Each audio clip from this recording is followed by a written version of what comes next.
Bien, miren, vamos a empezar a línea por línea, ¿no? Dice Summary of Findings, o sea, ¿qué es lo que ha encontrado? Dicho sea de paso, este documento no es de Hamilton, este documento es de la Fannie Mae. O sea que esto es lo más oficial que tú puedes tener para ir a comprarte una casa, ¿verdad? Entonces, ¿qué tenemos? Tenemos el Case File ID. ¿Para qué sirve eso? Eso ya es del undergraduate. Claro, eso no nos interesa. O sea, si tú te preguntas, ¿y qué es esto? No sé, no le interesa a usted. ¿Sí? Luego a la derecha dice Recommendation. En este caso nos sale Approve Eligible. Pero también hay una flechita que he jalado por ahí, dice, puede salir Refer, que es no aprobado. Y también puede salir Approve Ineligible, que no sé cómo será eso. Eso puede ser casos en que, por ejemplo, no tiene los fondos suficientes para el cierre, correcto. O sea, puede tener el crédito, puede tener ciertos factores, pero hay algo que hace que no dé la aprobación completa, como por ejemplo los gastos de cierre. Muy buen punto. Porque también hay Approve Ineligible, o sea, inelegible. ¿Pero por qué? Porque tú sabes que un préstamo necesita como que 3 patas. Ingreso, puntaje de crédito y dinero para el cierre. Entonces puede ser que le falte el dinero para el cierre o down payment, entonces va a dar approve, porque tiene crédito, tiene puntaje, tiene récord y tiene ingreso, pero no tiene los fondos. Muy bien. Sí, Julia. En ese caso se puede arreglar, sí, se puede arreglar, con un gift se puede arreglar. Correcto. Se puede arreglar con un regalo. Luego dice borrower 1, y ahí le hemos borrado, por supuesto, el nombre del cliente, porque esto es un caso real. Esto es de la vida real. Submission number. Y eso es más como curiosidad, porque en realidad da lo mismo que tenga 8 o 5. ¿Qué quiere decir submission number? El submission number es las veces, digamos, que se ha corrido el DU, es decir, las veces que ha sometido esa solicitud para ver si da aprobado o no aprobado. Y no es que no haya dado aprobado a la primera, pero es que hay gente que nos dice, mira, tengo otra dirección, hazme una preaprobación para esta dirección. Entonces ahí corremos otra vez el Correcto. DU. Si quieren soportar mejor la oferta, pueden mandar la carta junto con el DU. Con el DU hecho a la medida de la propiedad que están buscando. Esos consentimientos se los hacemos a nuestros realtors favoritos, ¿no? Le hacemos un DU, mira, mándame la dirección y te hago el DU así, para que tu oferta vaya con un DU no genérico, sino a esa propiedad, ¿verdad?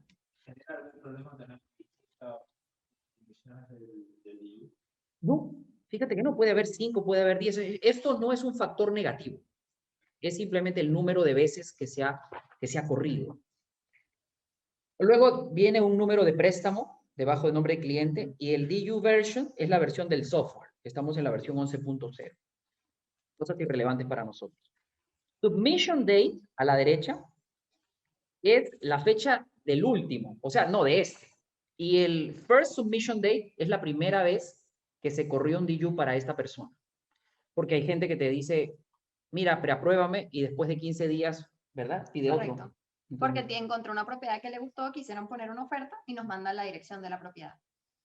Pero esas son cosas que no van, son como cultura general. Luego tenemos, ahí empieza lo bonito, el numerero, ¿no? LTV/CLTV/HCLTV. LTV, loan to value, que es el porcentaje del préstamo sobre el valor de la propiedad. Por decirte, si la propiedad vale 100,000 y está dando el 30%, tienes un LTV de 70%. ¿Sí o no? Ahora, CLTV. ¿Qué es el CLTV? Es el Combined Loan to Value. ¿Cuándo se ve un CLTV? Ya ahí los ponchamos a toditos. Es cuando hay dos mortgages. Cuando hay primera y segunda hipoteca, ahí hay un CLTV, Combined Loan to Value. Normalmente no. Normalmente estos 3 números son iguales, como ustedes pueden ver, porque es solamente una hipoteca.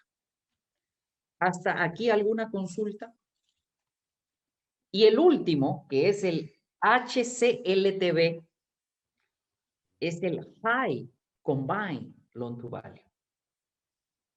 Si me preguntan, no me acuerdo. Pero hay otra cosa que se llama el High Combined Loan to Value. No sé. Pero eso es lo que significa. 99.9% siempre estos tres números van a ser iguales porque solamente estamos hablando de una hipoteca. ¿Cuándo podrían haber dos aquí? El caso en el que se presenta que los números sean distintos va a ser, el primero va a ser, digamos, 75%, un ejemplo, y los otros dos podrían ser 89.99. Eso se presenta cuando el cliente quiere comprar un condo, pero el condominio no cumple con las reservas, pero digamos, él no tiene para dar el 25 de down payment, para no tener que mostrar las reservas. En este caso, tenemos el mortgage principal y luego para el resto, digamos, ese 20% de diferencia que hace falta, se tomaría una línea de crédito. Entonces, esa línea de crédito compensaría para que el 10, digamos, el 25% y pueda hacer un limited review purchase. En ese caso, entonces, los dos últimos, el combined loan to value y el high combined loan to value, serían igual a diferencia del primero. El primero sí diría, en este caso, 75%. Y en este caso los requisitos aumentarían para generar luz. Esa es una muy buena pregunta, voy a repetirla. Enrique dice, en el caso que haya un combo, que es como le llamamos nosotros a esos dos préstamos para una sola compra, ¿qué requisitos extras se le pide a la persona? El requisito principal en realidad es el crédito, que tiene que estar por encima de 700. Solo eso. Más de 700. Sí, ya luego son de diferentes los programas, que si Symmetry y Holo, que algunos tienen un mínimo. En el caso de Symmetry es 50.000, el mínimo de la línea de crédito. Y ya, del resto, 700 de score por encima y listo. Claro, muy bien. José Antonio, Sí, Mana, dinos. sí, si puedes bajar un poquito la pantalla porque dejamos de ver lo último. Sí, claro, gracias, gracias. Ahí está. Muchas gracias. Yo mejor me voy a guiar por la pantalla de acá. Entonces, vamos a... Esto lo voy a checar. Bien. Luego tenemos... Estamos en la parte izquierda del material. En la parte izquierda dice... Voy a poner esto que... Sí, Ernesto, por favor, di tu pregunta. En este caso, una ley de hipoteca que no tiene después, como decir, intereses mensuales. Gracias por la pregunta. Gina, tú... No, la tasa de interés es distinta. Sí, va a depender del banco, pero normalmente esas son más altas. O sea, la de la segunda hipoteca va a ser más alta. Correcto. Y la duración más corta. No, es lo mismo, dura lo mismo que la 30 años, pero se pueden amortizar, etcétera. Ya son detalles que depende de cada banco que nos da esta línea de crédito, ¿no? Pero es una tremenda herramienta para personas que no puedan dar un 25% y quieran comprar un condominio. ¿Y por qué no pueden dar un 25%? ¿Y por qué tienen que dar un 25%? Cuando se trata de condominios, no se trata tanto de ti, sino de la propiedad también. Si la propiedad no califica para hacer un límite review, tienes que irte hasta el 25%. Pero yo no tengo 25%. Ah, bueno, pues tienes 700 puntos de crédito o más, sí. Bueno, podemos hacer un combo, dos préstamos, el primero por 75% y la segunda que es una línea de crédito, ¿no? Así que hay alternativas. Luego viene el Housing Expense Ratio, que en español vendría a ser la razón de gastos de vivienda.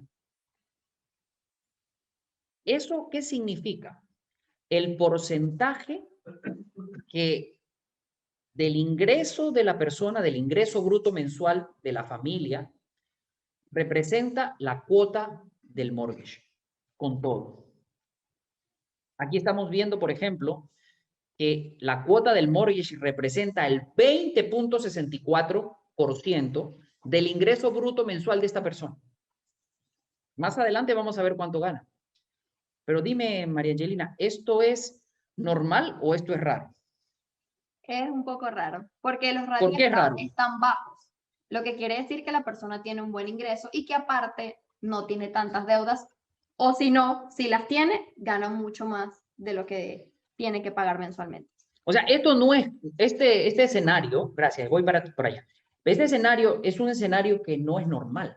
Normalmente la gran mayoría de nuestros clientes están con los ratios al tope. Y ahí les vamos a enseñar cuántos son esos topes. Tu nombre y tu pregunta nuevamente. Mariluz Coelho. Mariluz. Mariluz. Mariluz, sí. No, la pregunta es justamente esa. ¿Cuáles son los topes? Pues mira, a la derecha de tu material, la derecha, dice ahí, razón de gastos de vivienda máximo. Con el FHA, di tú, Mariluz, ¿cuánto dice ahí? 45%. 45%. ¿Cómo hago para que se vea esto aquí? Ajá. Eso lo que quiere decir es que el mortgage representa el 45% de los gastos. Eso es lo que significa bueno, vamos a hablar de lo que está acá. 20.64 quiere decir que para esta persona, el mortgage con Principal Interest Tax Insurance y asociación también, creo, y Mortgage Insurance también, o sea, toda la cuota con administración incluido va a representar el 20.64% de su ingreso bruto mensual. Pero si nosotros nos vamos a la parte de la derecha, donde dice cuánto es el máximo, ¿qué pueden ver ahí? Que el máximo en FHA es 45%. Y el máximo en convencional, ¿qué dice ahí? Depende. De 700 a más, podemos irnos hasta el 50% de Housing Expense Ratio. Y de menos de 700 hasta el 42%. ¿Se dan cuenta cómo el puntaje de crédito no solamente es importante para conseguir un mejor interest rate, sino también para todos este tipo de, ¿cómo se diría? Requisitos secos, o sea, no de beneficios, ¿no? Porque te están dando más. ¿Qué le podrías añadir aquí a estos ratios? Por ejemplo, que si tú ves como realtor, a ver. Ok, en realidad, digamos, se toma el 45, incluso se puede llegar al 46 y un poquito más. Pero ahí, digamos, estamos hasta aquí. Ya de ahí no se puede pasar. O sea, es decir, ya los números como están, ya sabemos que el borrower no puede para más. Es decir, si es 300, la idea no es de, voy a aplicar para 320, ya sabes ahí que ya estaría al límite. Y también, si cambia algo en la asociación, si la propiedad tiene más asociación de lo acostumbrado, ya voló. Y a veces eso la gente no nos los entiende. Dentro del 45, no solo está incluido la cuota de incluido todos los gastos que tiene esa persona. No. Los otros gastos vienen en el segundo. Solo es housing. Por eso se llama housing expense. Todo lo que tenga que ver con la casa. ¿Qué? Capital, interés, seguro, property tax, administración y mortgage insurance se aplica. Es decir, que si el housing puede gastar hasta 500. Y tiene más de 700, ¿no? Sí. Y esto es convencional. Después vamos a hablar del FH. Y luego tenemos el debt to income ratio. El debt to income comprende lo anterior más todas las otras obligaciones. En este caso podemos decir que esta persona en sus otras deudas no gasta ni el 4% de su ingreso. ¿Por qué? Porque de 20 a 24. Correcto. ¿Esto es normal? No. Esto no es normal. No es normal porque mucha gente califica bien para el housing. Correcto. Pero en el otro voló porque tiene 2 carros, préstamos estudiantiles y ya no puede comprarse la casa que pudiera pagar porque, ¿qué pasa, María Angelina? No le podemos llevar hasta el 45 el housing. Le tenemos que llevar, por decirte, hasta el 30 porque ya tiene el 20 metido con las demás deudas. ¿Me siguen hasta ahí? Es importantísimo. A veces las personas no tienen una idea de lo que afecta. Bueno, gracias a estos seminarios, mucha gente se está dando cuenta de todo lo que no deberían hacer para poder comprarse una casa primero. Así que este escenario es un escenario pues ideal, ¿no? Ahora, ¿qué más tenemos aquí? Disculpa, José, sí. una pregunta, pero no hay cambio en convencional, hay cambio en el debt to income, ¿no? No, vamos a ver. Aquí tenemos en el debt to income de convencional unos topes. FHA, tú dilo, María Angelina. Hasta 56. 56%. Y convencional Si te tiene más de 700 de score, se puede llegar hasta 50. Si tiene menos de eso, ya sería a 45. O sea, ¿cómo cambian las cosas? Por eso es que a veces, dice, pero ¿por qué lo pasaste a FHA? A FHA, porque no le dan los ratios. Tu cliente viene con 660 de puntaje de crédito y no gana mucho y quiere comprarse una casa de 300,000, no le da con convencional, no le da la liga no estira más. No estira más de 45. En cambio, si lo pasamos a FHA con ese mismo ingreso, con ese mismo score, nos estiramos un 11%. Así que a veces la gente la pasamos a FHA no por hacerlo pagar más, sino porque esa es la única opción que tiene. Señores, esto que ustedes tienen acá es como una chuleta. Esto es pero oro puro. Porque con esto es que nosotros nos guiamos, ¿sí o no? Correcto. Con esto nosotros nos guiamos. Cuando queremos chequear, vamos y vemos nuestras tablitas. Mira, máximo 56, máximo 45, depende del crédito. Y hay mucha gente que piensa que todo es igual, que la tasa... ¿Cuánto está tu interés, por si acaso? Enrique, ¿cuánto tienes el interés? ¿Cómo vas a preguntar eso? Depende de muchos factores. Yo siempre digo, las tasas de interés empiezan desde 2.5. De ahí para arriba. ¿Qué más le podríamos decir del debt to income? Bueno, que si se pasa, o sea, tenemos que cuidar los dos, ¿verdad? Correcto. No es que yo estoy bien en uno y me puedo volar en el otro. No, los dos tienen que estar dentro de los rangos. ¿Me siguen? Los dos, tenemos que cuidar los dos. A veces uno está bien. La mayor parte de las veces tenemos problemas con el debt, ¿no? Con el último. Sí, con el back. Con el back, también le llamamos.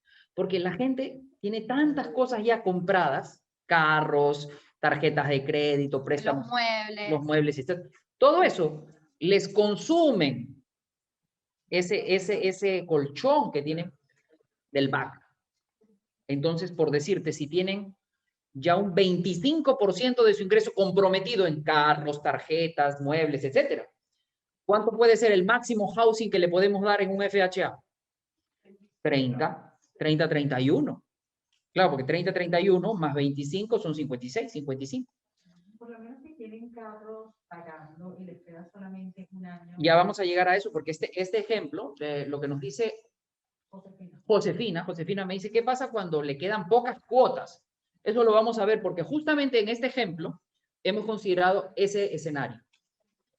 Bien.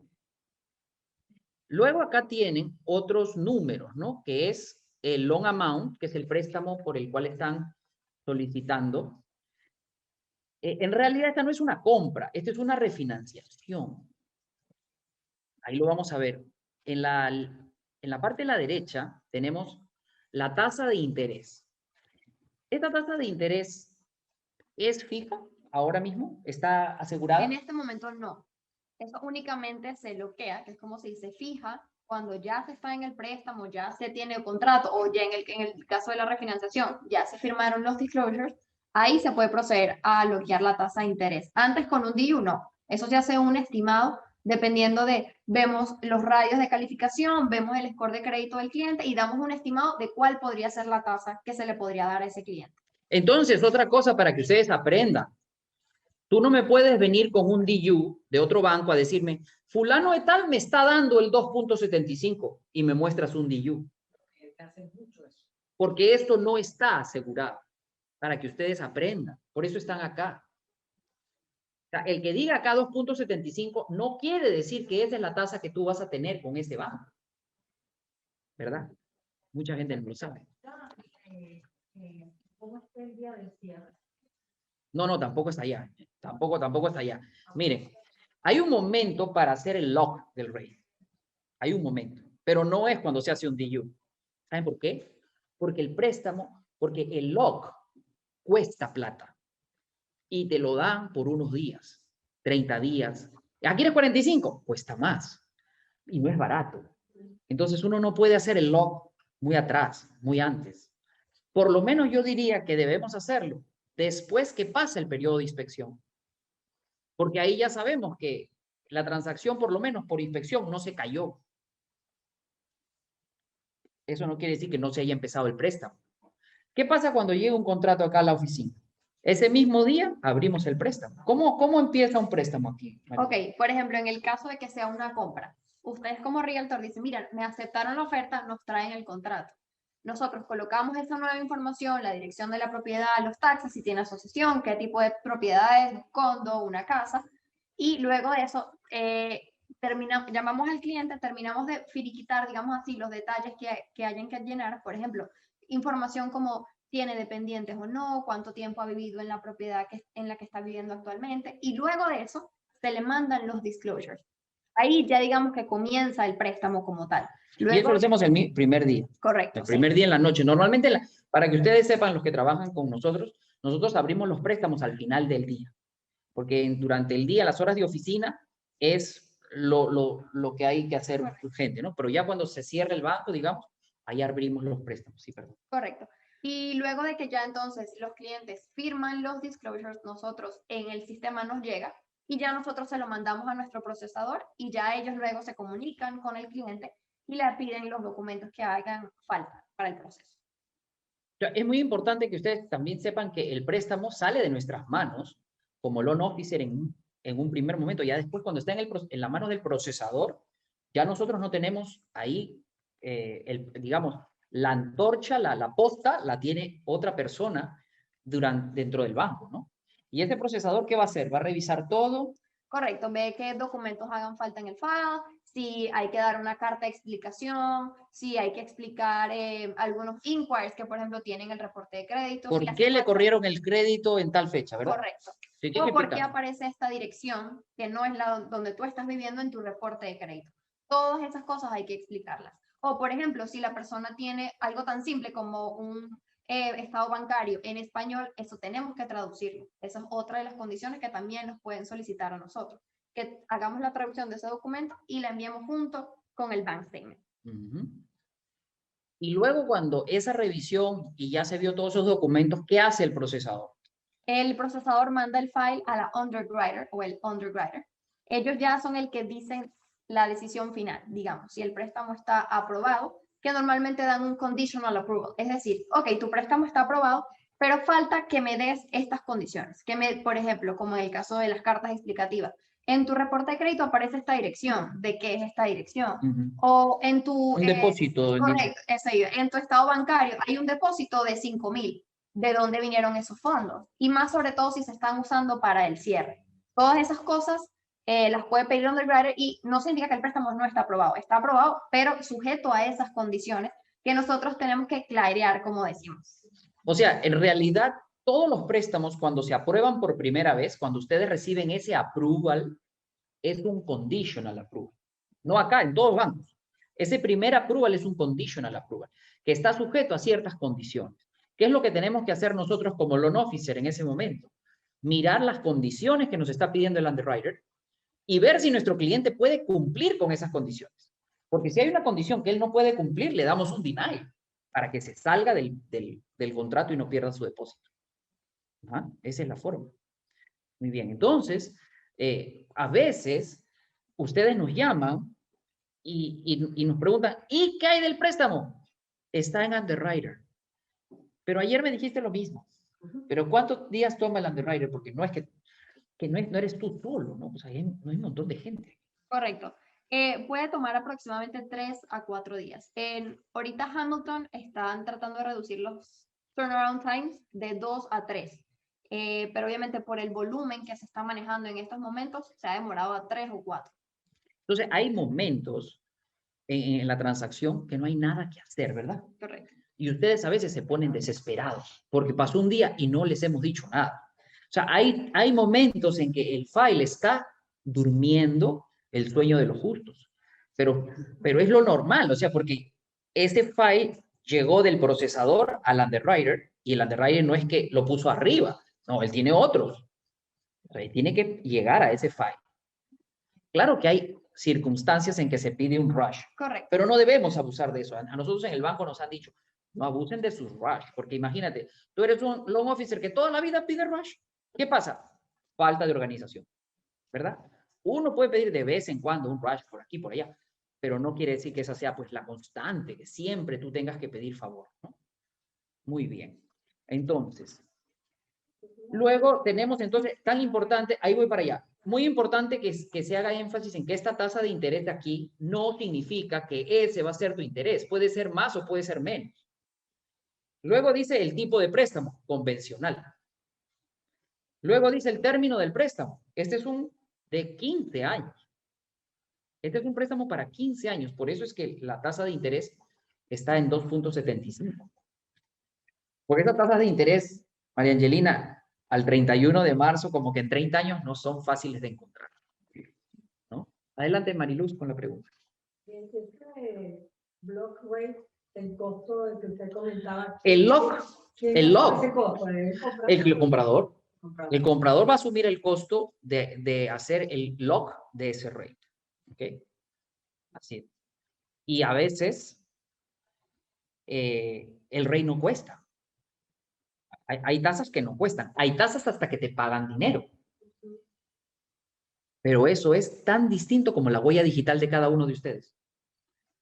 Oye, pero ¿por qué al pricing de Juan Carlos el 3.25 le pagaba $5,000 y a mí me cobra 1,000? Porque él tiene mejor puntaje de crédito que yo, porque él tiene mejores ratios de endeudamiento que yo, por muchas razones, porque ella está comprando un single family y yo estoy comprando un condominio. O sea, porque él está haciendo un FHA y yo estoy haciendo un convencional. O sea, 1,000 cosas. Un primary y un investment. Ajá, o él está comprando primary y yo estoy comprando investment. O sea, cuando uno empieza a entender que las tasas de interés varían por un montón de factores, yo saqué la cuenta, son 11 factores. Cuando la gente solamente piensa que es tasa de interés por el puntaje de crédito. Sí, pero hay muchas otras cosas más. Bien, 15 años. Es un fixed rate, es una refinanciación, porque acá también si no saldría purchase. Si esto no fuera refinanciación, acá puede salir solamente refi o purchase. Y el purpose, cash out. ¿Quién sabe lo que es un cash out?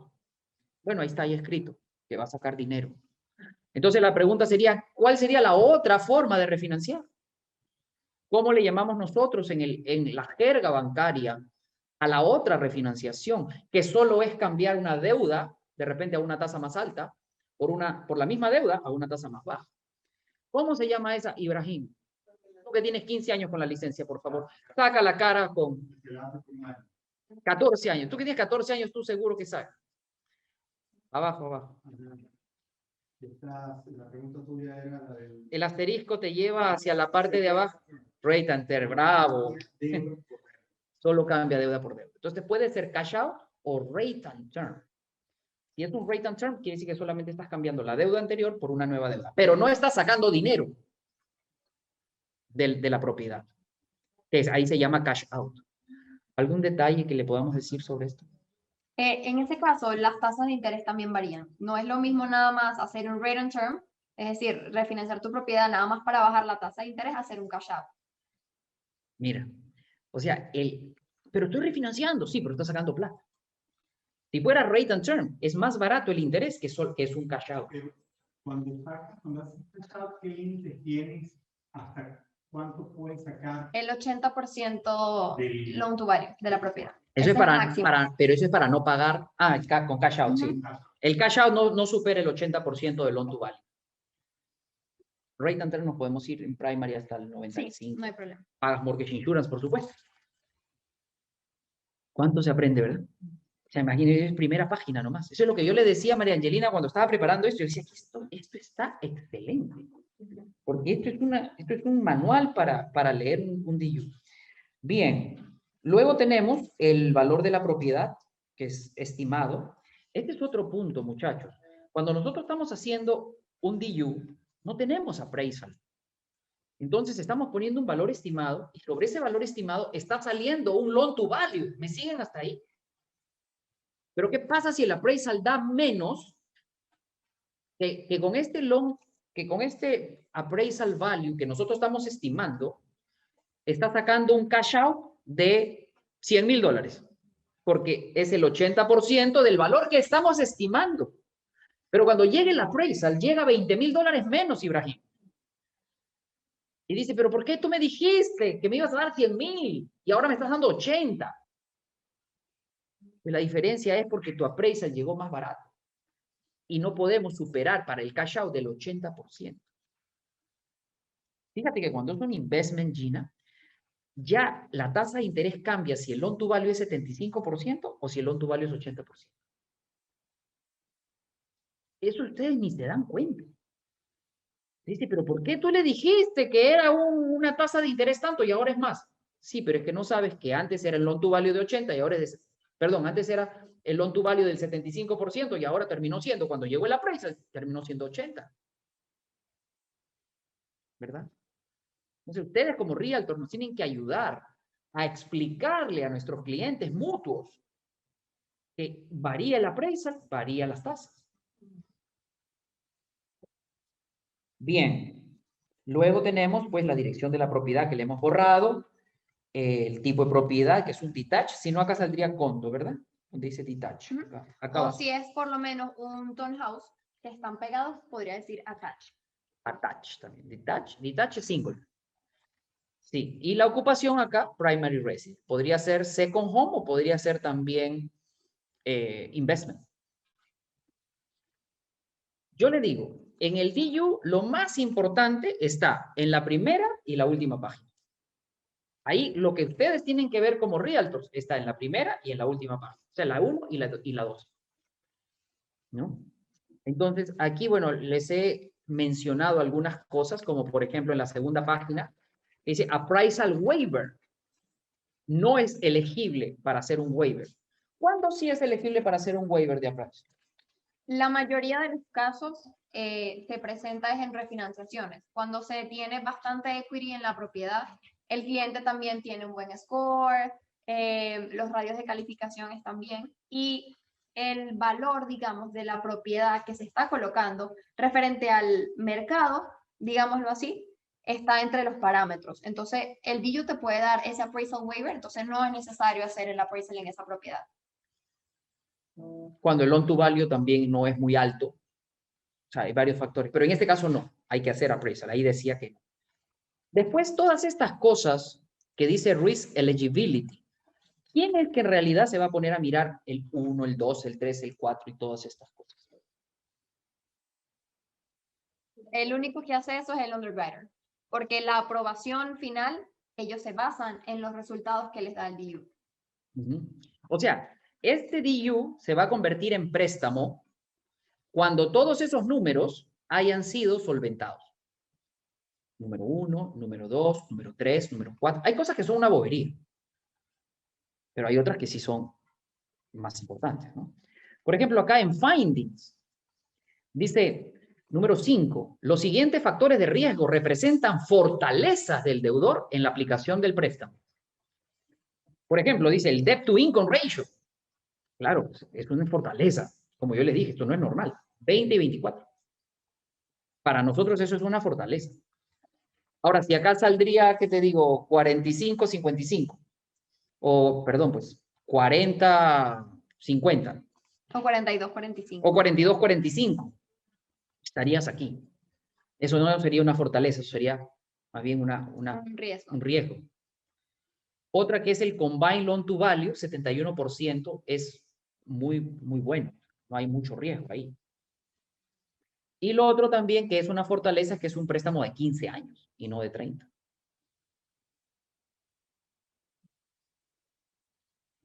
Este número 7 yo lo marqué porque muchos de ustedes me preguntan, profe, ¿cuánto me dura un DU? Y ahí le dice exactamente hasta cuánto es válido. Acuérdense que este DU en la primera página salió que lo hicimos el 31 de marzo, o sea, ayer. Está calientito, está tibio, está. ¿Cuántos días dura un DU? 120. 4 meses. ¿Pero qué podemos decirle sobre esto que tampoco se confíen? Sí, porque ¿qué pasa? En realidad, el reporte de crédito, la duración es de 90 días. Luego de eso ya hay que correr crédito nuevamente. Y la realidad es que el crédito es uno de los factores más importantes. Entonces, si capaz en este DU calificabas para 300.000, pero luego de los 3 meses te tenemos que volver a correr el crédito y sacaste un carro, también ayudaste a tu hermano a que se comprara un carro y esa deuda también te la tenemos que considerar. Entonces, ya ahí los radios de calificación están más altos. El monto por el que calificaste no va a ser el mismo. Y todas estas cosas, muchas veces nuestros clientes no le entienden. Y creen que uno, bueno, en el caso mío, como ya me conocen que soy profesor y todo, ellos siempre dicen, profe, por favor llame para que haga la magia. Porque cuando se lo digo yo es como que el cliente se queda más tranquilo, ¿no? Claro. Claro. Entonces, pero es verdad, o sea, lo mismo que le dice ella, si se lo digo yo a veces, algunos clientes como que se quedan tranquilos si se los digo yo. Pero ayuden ustedes también, que son realtors, porque a todos nos conviene un comprador que sea más instruido.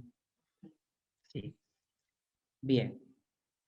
Luego puse otro asterisco aquí. El número 10 dice Employment and Income. Esta es la página 3, no, 4. En la página 4 dice documentar, y ahí sale el nombre del deudor, documentar el ingreso de fulano usando su pay stub y la W2 para el año anterior o usando una verificación estándar de empleo 1005. El pay stub debe, porque nosotros hemos dicho que este señor es un W2. ¿Cómo es que vemos esto acá? Cuando tú hiciste... Sí, en el caso, en el sistema nosotros colocamos cuando un cliente es self-employed o si es empleado W2, digamos así. En el DU, si este cliente fuera self-employed, nos pidiera diferentes cosas. Nos pidiera las últimas 2 declaraciones de impuestos. También pide que si tiene compañía, las 2 últimas declaraciones de impuestos de la compañía. Y además nos va a pedir como profit and loss, balance sheet, los bank statements también de la compañía.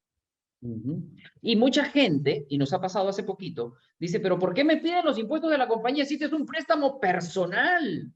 Sí, pero el problema es que tú eres empleado de tu propia compañía. Y al ser empleado de tu propia compañía, entonces ya te tengo que pedir todo lo de la compañía. Quería Enrique decir algo. Bueno, una consulta. Supongamos que el empleado es un W2. La persona es un W2. Pero a mitad de año empezó a hacer salud con... Ok, voy a repetir la pregunta. Esta persona trabajó como empleado dependiente con pay stubs, porque en realidad el empleado es con pay stubs y al final del año es una W2, pero le decimos W2, ¿no? Estaba ganando pay stubs hasta la mitad del año. No, tiene las dos. Ok, entonces tiene pay stubs y tiene ingresos independientes. ¿Cómo los trabajamos? Ok, para self-employed necesitamos verificar 2 años de self-employed, es decir, las 2 últimas 2 declaraciones de impuestos. Y como ya vamos a contar 2 ingresos, tanto como W2 como self-employed, necesitamos 2 años para cada uno.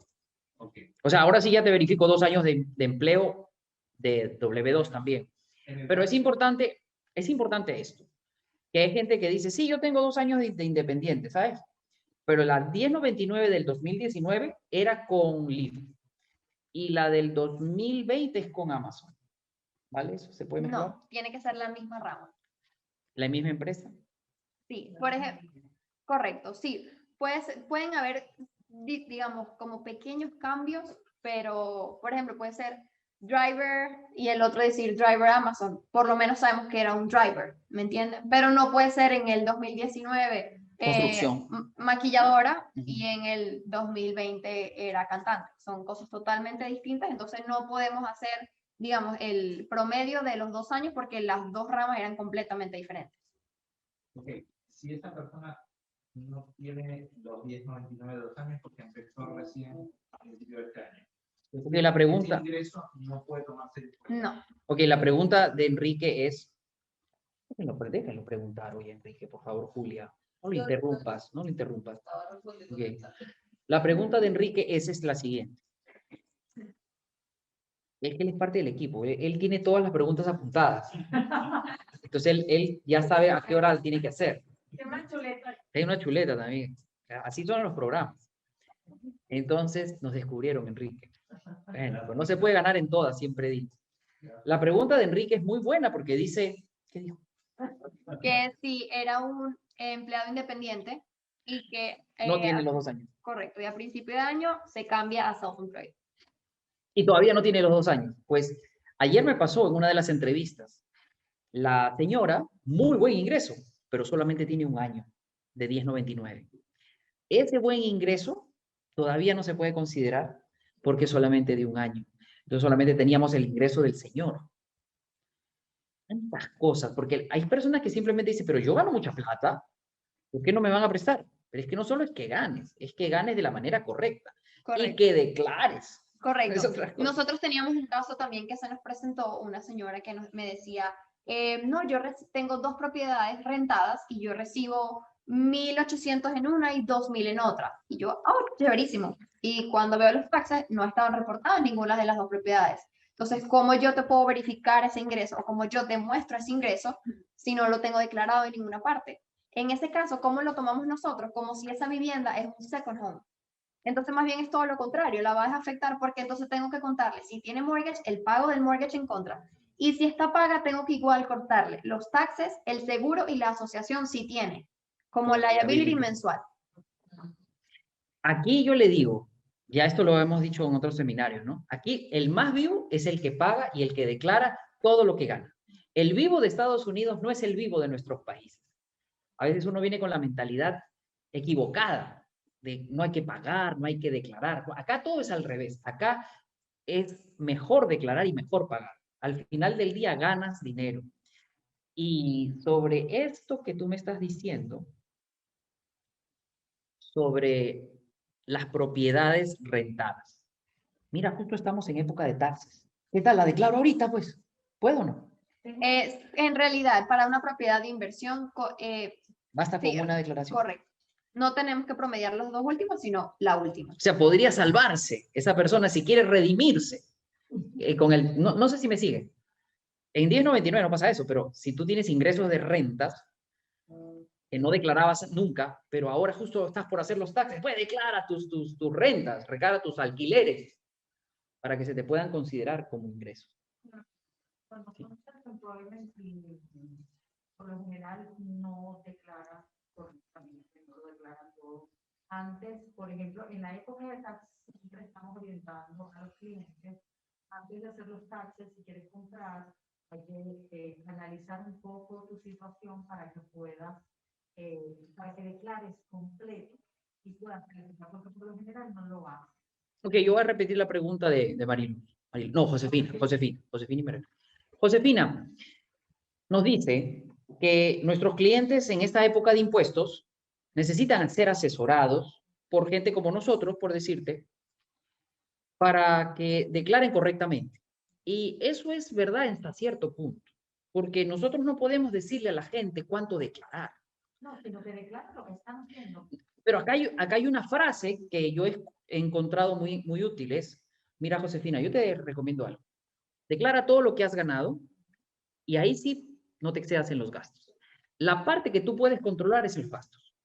Si tú no te excedes en los gastos, entonces ahí pues, perfecto, voy a hacer eso. Ajá. ¿Y cómo está el 2019? Le tenemos que preguntar. Esa era la pregunta. Hay gente que cree que con un año se redime, pero ¿y el 2019? Ay, no, el 2019, ¿qué estaría yo pensando en comprar casa? No, ahí le pusimos una pérdida de $10,000. ¿Cómo se toma esa pérdida? Tenemos que considerarle y hacer el promedio de los 2 años. Con la negativa. O sea, menos 10,000, más 60,000, 50,000, entre 2, 25,000. Entre 12, $2,000 mensuales. Sí, es educarlo. Son 2 años buenos. 2 años. La buena noticia es que el que hace un buen año ahora ya tiene que esperar unos pocos meses nada más para el segundo año bueno. En el caso de la W2, que son W2, ¿cuánto es el tiempo mínimo que deben ser W2 para? Uy, esa es una pregunta. La pregunta es así. Mariluz dice, en el caso de W2, ¿cuánto es el tiempo mínimo que tiene que trabajar una persona para poder calificar para comprar una casa con pay stubs? Y eso depende de muchos factores también. Cuéntanos algunos.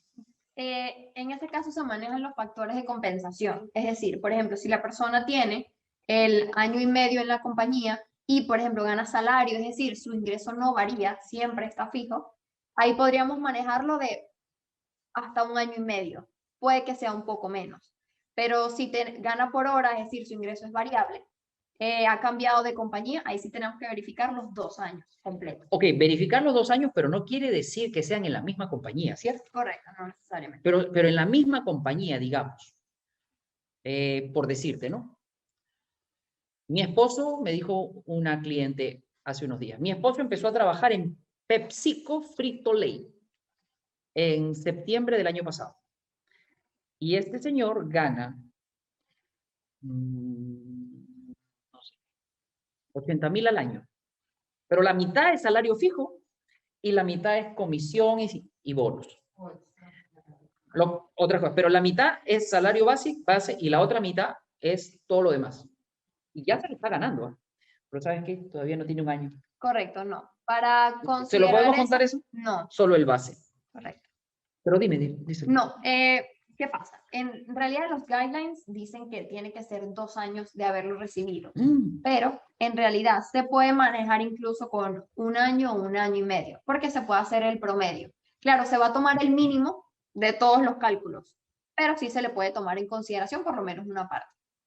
Ahora, estos guidelines no son de Hamilton. Estos guidelines son de la Fannie Mae, la que nos dio este DU. Hamilton no es que te ponga trabas.